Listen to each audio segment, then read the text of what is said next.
turn.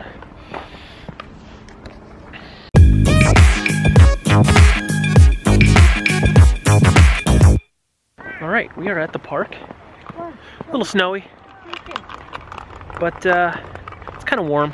Well, I guess warm is a relative term right now. All right, it's 42 degrees out, which is pretty good. We're gonna get to the top of the dike and I will get the Maiden Voyage underway.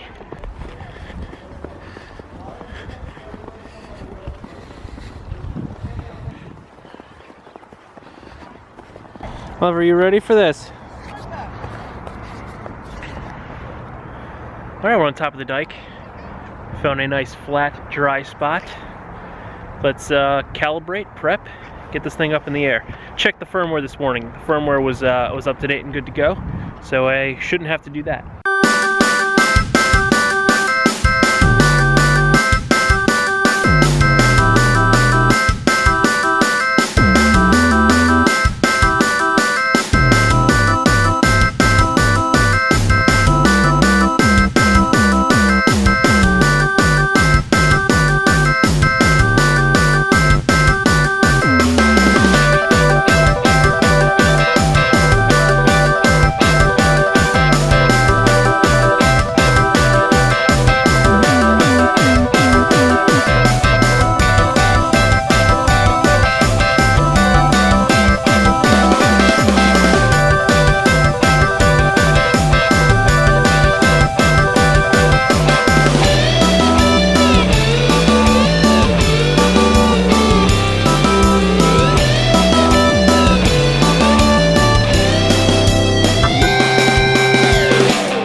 Okay, Maiden Voyage, complete success, now over. Didn't get too crazy with it. We're at the park. It was pretty busy. It was really, really slushy. We had Oliver, so I didn't really want to be flying it too far away. Plus, it was the first voyage. I didn't really want to go out of line of sight. So that's why we went to Kirby Park. It was a nice, wide open area. Yeah, we flew around for, I think I filmed for 12 to 13 minutes, about that. I'm going to start with what I didn't like, because it's really only one thing, and that's I didn't like using my phone just because it was small. It's probably because I'm spoiled with using the iPad for the Phantom 3, so I have a much larger screen. It's easier to see. Plus, it was kind of sunny there too, so I was getting a lot of glare, and the glare on the small screen was really, really difficult to see. Other than that, I don't have anything bad to say. This thing was great. It did seem to fly a little slower than the Phantom 3. I know there's a beginner mode, which I do not have turned on because I'm not a beginner. I'm by no means an expert, but yeah, I know how the thing works. The controller, super, super comfortable in your hand. I was walking, filming with it. It was great. It wasn't anything like trying to walk with the Phantom 3 controller.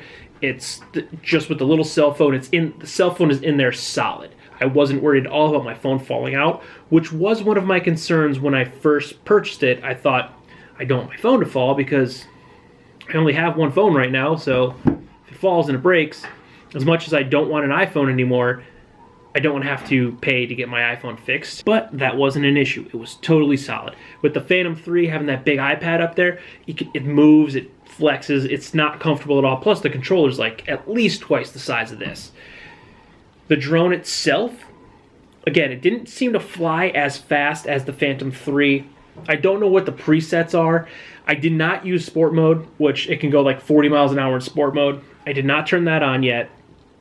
I will test out sport mode, but first run, again, I wanted to keep it line of sight. I didn't want to get too crazy with it. I did kind of want to fly over the bridge, but it was a little far away, and I just wanted to be easy with the first flight. But I will not be just flying within, I think the furthest I had it away from me was probably 300 feet, 400 feet, something like that.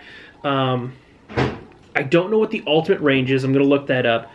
I know there's some tutorials out there that teach you how to change some of the settings and how to optimize the settings, so I'm definitely going to look into that to learn how to optimize. The one thing I really liked is, I don't know if you can see it, but the top of these joysticks, that you can grip these well, so it's really easy to fly. Walking with it in there, totally solid. Really, really enjoyed that. The compactness of this thing, like, my God, it was great. The only other thing I didn't like, and this is the only case that I can throw it in right now to protect it. I didn't want to just put it in my backpack, but like this thing's probably 3 to 4 times larger than I need. I did order a smaller camera gear insert bag from B&H yesterday. I should have that by no later than Tuesday of next week, which will be great because it's like a quarter. It's probably about a third the size of this. So that'll be much, much smaller, and it should be able to hold the drone, the controller, and the extra battery when that gets here with no problems. I can throw that right in my backpack. Phone, drone, controller, so small, perfect. Especially if you're traveling, if you like to do travel vlogs or any kind of cinematography and you'd like to travel, this is what you need. So there you go, Maiden Voyage, complete success. There will be many, many more flights to come. As soon as the weather breaks and it's warmer outside, this thing will be in the air a lot more. If you have any questions, drop a question down below. I will do my best to answer them. I'm going to keep looking into this and see how I can customize and expand the capabilities of this drone. And every time I learn something new, I will let you know. Because if you want to also get better at flying these things and using them to all of their capabilities, I want to help you do that. If you like this video or any of my other videos, please like, comment, share, and subscribe. You can like by giving me a big thumbs up. You can subscribe by hitting that big red button down below or clicking on my floating head at the end of this video. Thank you.